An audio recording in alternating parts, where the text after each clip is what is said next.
আসসালামু আলাইকুম এভরিওয়ান, স্বাগত জানাচ্ছি মোমোস কিচেন টেইলে। আজকে আমি আপনাদের জন্য নিয়ে এসেছি বাঙালির অন্যতম প্রিয় খাবার খিচুড়ি। বর্ষা কিংবা শীতের সকাল গরম গরম ধোয়া ওঠা খিচুড়ির মতো সুখ আর কিছুতেই হয় না, তাই না? তো আজকে আমি দেখাবো কিভাবে সহজ উপায়ে সুস্বাদু খিচুড়ি বানাবেন আপনারা।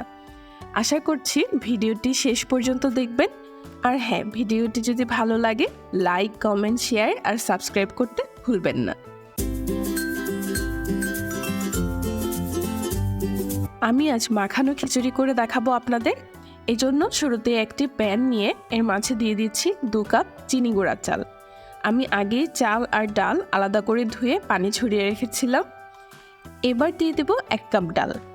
এরপর দেব আধা কাপ পেঁয়াজ কুচি, 2 টেবিল চামচ রসুন বাটা, 2 টেবিল চামচ আদা বাটা, 1 টেবিল চামচ মরিচ গুঁড়া, আধা চা চামচ হলুদ গুঁড়া, 1.5 টেবিল চামচ ধনিয়া গুঁড়া, 1/2 টেবিল চামচ জিরা গুঁড়া, আধা চা চামচ গরম মশলা গুঁড়া, স্বাদ মতো লবণ আর 2টো মিডিয়াম সাইজের টমেটো। এরপর কিছু গোটা মশলা ব্যবহার করব, যেমন 5 থেকে 6টি এলাচ, ছোট 1 পিস দারুচিনি, তেজপাতা আর শুকনো মরিচ।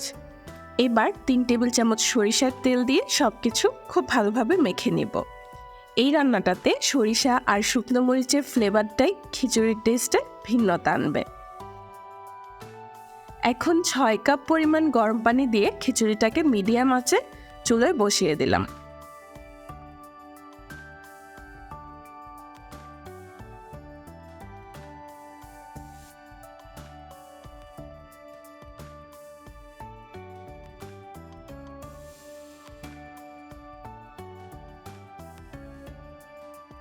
ফিরে এলাম কিছুক্ষণ পর। পানি শুকিয়ে চালের সমান হয়ে গেছে।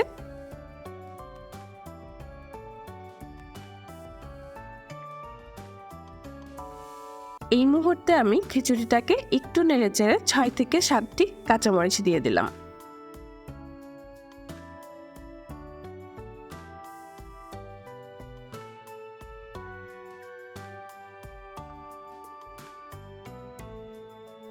এবার আরও 10 মিনিট খিচুড়িটাকে ঢেকে রান্না করব।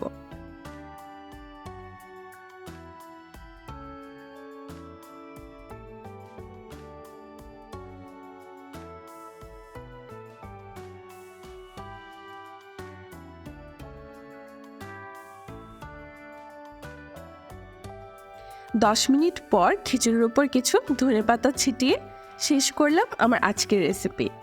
দেখতেই পেয়েছেন কত সহজে আমরা বানিয়ে ফেললাম গরম গরম খিচুড়ি।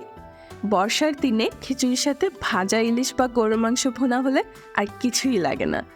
নতুন নতুন মজাদার রেসিপি নিয়ে আবারও হাজির হব আপনাদের মাঝে ইনশাল্লাহ। সবাই ভালো থাকবেন। আল্লাহ হাফেজ।